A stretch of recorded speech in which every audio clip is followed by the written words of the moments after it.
સૌને જય મૂળ નિવાસી. વિશ્વ વિભૂતિ બાબા સાહેબ આંબેડકર અને રાષ્ટ્રપિતા જ્યોતિબા ફૂલેની સંયુક્ત જન્મજયંતિ અવસરે આપ સૌને અભિનંદન પાઠવું છું. આજે આપણે બાબા સાહેબને વંદન કરવા જોઈએ, એટલા માટે કે એમણે ભારતીય બંધારણની સાથે બહેનોને વિશેષ અધિકાર હિન્દુ કોડ બિલના માધ્યમથી આપ્યા છે.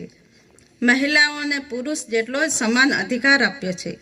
મહિલાઓ કર્મચારીઓને પ્રસ્તુતિનો રજાનો અધિકાર અપાયો છે. રાષ્ટ્રપિતા મહાત્મા જ્યોતિબા ફૂલે એ પ્રથમ પોતાની પત્નીને જીવનસંગીની સાવિત્રીબાઈ ફૂલેને ભણાવ્યા અને ત્યારબાદ તમામ સમાજની મહિલાઓને માતા સાવિત્રીબાઈ ફૂલેએ ભણાવવાની શરૂઆત કરી, જેથી આપણે આપણા મહામાનવોના ઋણી છીએ.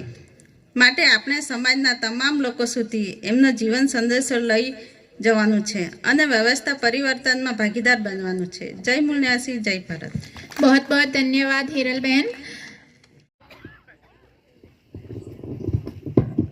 તમામને વિનંતી છે કે આગળ બેસવાની વ્યવસ્થા કરી આપી છે, ગાદલા મૂકવામાં આવ્યા છે. પાછળ તમને થોડી બેસવામાં તકલીફ થશે, એટલા માટે વિનંતી છે.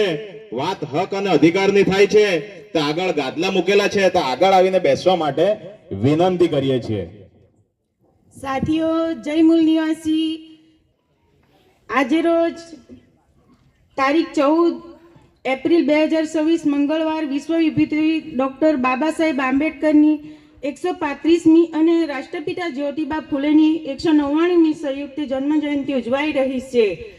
ત્યારે આજે લખેલું તો મેં પણ ઘણું હતું, પણ માણસો જોઈને મને પણ વિચાર આવે છે કે બાબા સાહેબ આંબેડકરે જો આપણા માટે એટલું લડીને આપણા હકો મેળવ્યા, જોઈને વિચાર આવે છે કે આ તો ખરેખર બહુ. ત્યારે તમે અહીં ભેગા મળીને એક ઉજવણી પણ આપણે ના કરી શકીએ તો ખરેખર બહુ શરમજનક વાત કહેવાય છે. આજે આપણે ભણવામાં કે પઢીને આપણે બધું કરીએ છીએ, આજે જે પણ હકો મળ્યા છે આંબેડકરના લીધે, તો શું આપણે બાબા સાહેબ આંબેડકરની એક સાથે મળી એક ઉજવણી પણ નથી કરી શકીએ? આજે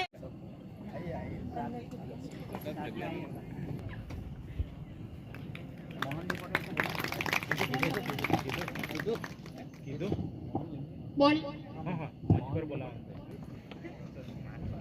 सम्मान के लिए थोड़ा डॉक्टर बाबासाहेब आंबेडकरांचा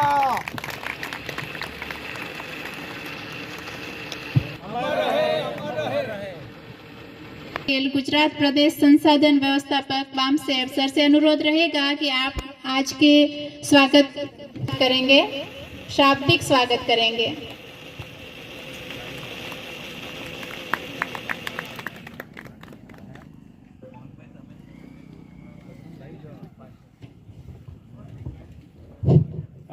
આપણે તારીખ 14 એપ્રિલ 2026 મંગળવારના રોજ સ્થળ નાની ઢોલ ડુંગરી, ગામ ડુંગરી ઉપર, તાલુકો ધરમપુર, જિલ્લો વલસાડ આપણે અહીં મનાવી રહ્યા છે. તો એ ખૂબ જ ખુશીની વાત છે. આજ રોજ આજના દિવસે 192 દેશોમાં ડૉક્ટર બાબા સાહેબ આંબેડકરની જન્મજયંતિ ઉજવાઈ રહી છે.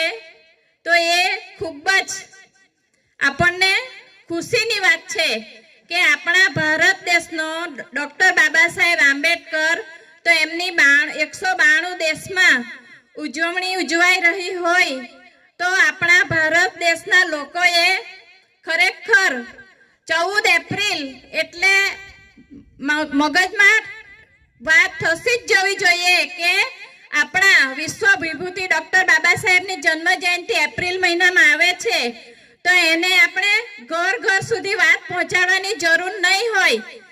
અહીં એક ભાઈએ કીધું ને કે એક દેશમાં ફક્ત ડૉક્ટર બાબા સાહેબ આંબેડકરની જન્મજયંતિ ઉજવવાની છે, એના માટે કોઈ સંદેશો નથી પહોંચાડવાનો, ફક્ત સ્થળ કહી દેવાનું તો ત્યાં લોકો હાજર થઈ જાય છે. તો એ રીતે આપણે પણ આપણા આદિવાસી સમાજમાં એવી જાગૃતતા લાવવાની છે કે આપણા આટલા મહામાનવ મોટા થઈ ગયા છે, તો એની જન્મજયંતિ